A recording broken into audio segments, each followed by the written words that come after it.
When you see the dough start sticking to your hands again, you're on track.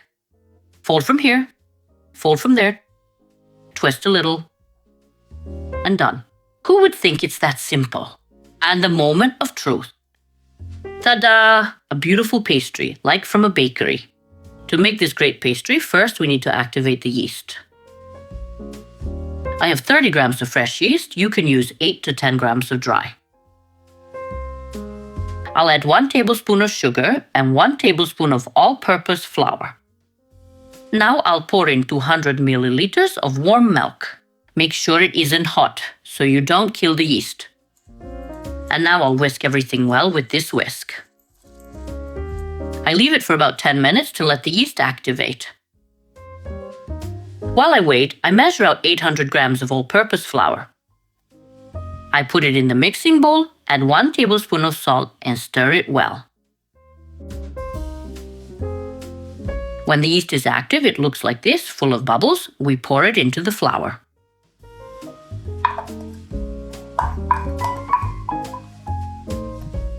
Then add 250 milliliters of lukewarm water. It can be warm, it doesn't matter. And now mix a little as you pour.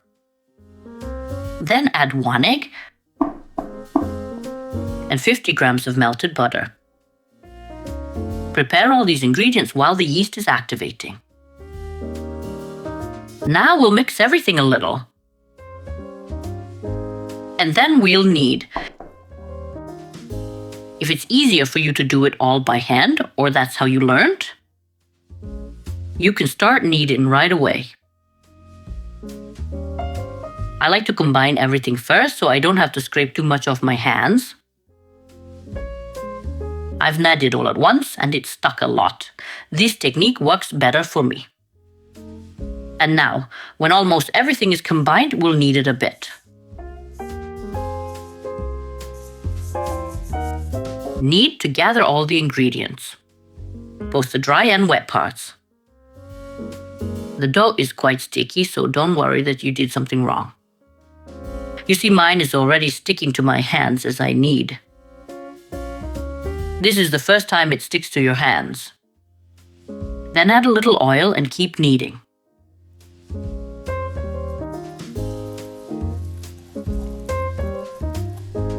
A little oil is 20 grams. Now that the dough has started to stick again, pat it with your hand, cover with a cloth, and let it rest 30-60 minutes. 30-60 minutes? 30 to 60 minutes. When the dough rises nicely like this, take it out onto the work surface and knead it there briefly. Since it's a bit sticky, we'll add a little flour.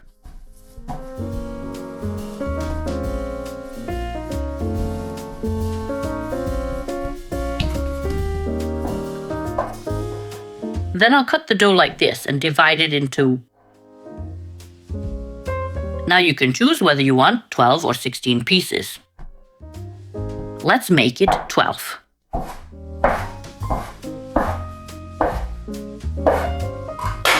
I take each piece like this and shape it into a ball.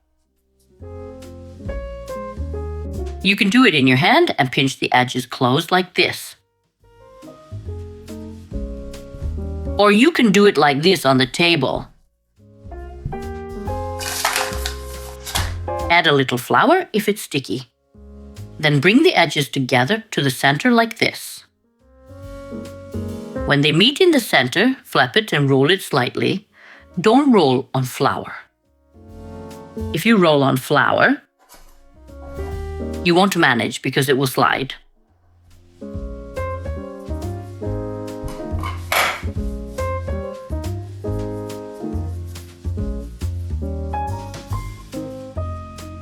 Take a tray or a deeper plate. Grease it well with oil, then place the dough balls on it. Make space between them like this. And now oil each one well.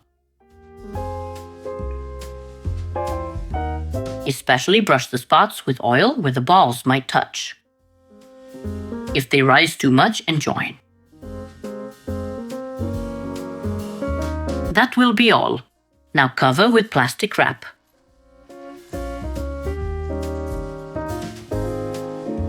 Since I used 2 plates, I repeat the greasing process. You can put everything on one large tray. After brushing, we cover this one with plastic wrap too. Over the plastic wrap, I put a cloth and leave it to rest about 30 minutes. Before we continue, brush the wok surface with oil like this. Take each piece of dough and stretch it gently by hand. You can turn it a little if you like. It's important the surface underneath is oiled so it slides.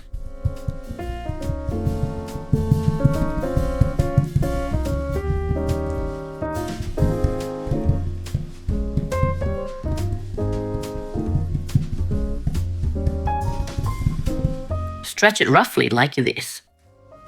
Now take a little cheese. Whatever you have, you don't need much. Just like this. Now do this. This side and this side. Stretch a bit and twist like this.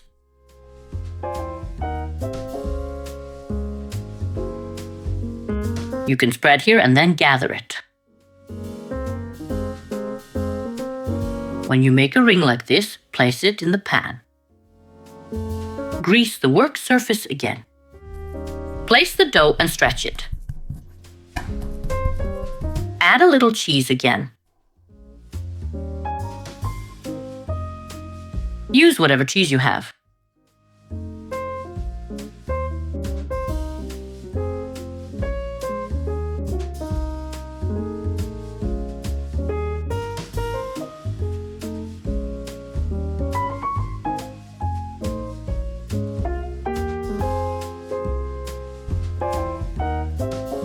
And now I'm making the last one.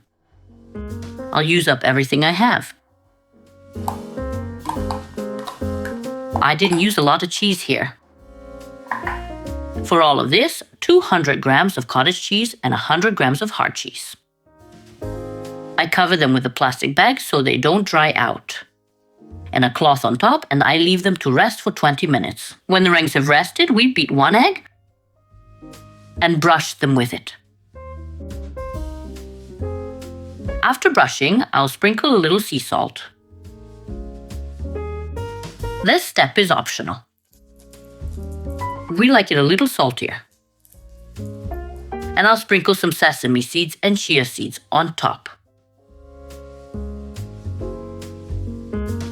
While I do this, the oven heats to 200 degrees C. You may have heard it beep to let me know it's hot. And once I finish this, I'll take the rings to bake. The pastry is baked. Baking time is 30 minutes. Wonderful soft pastry, like from a bakery. Soft as a cloud. Look at it. A little effort and a big success.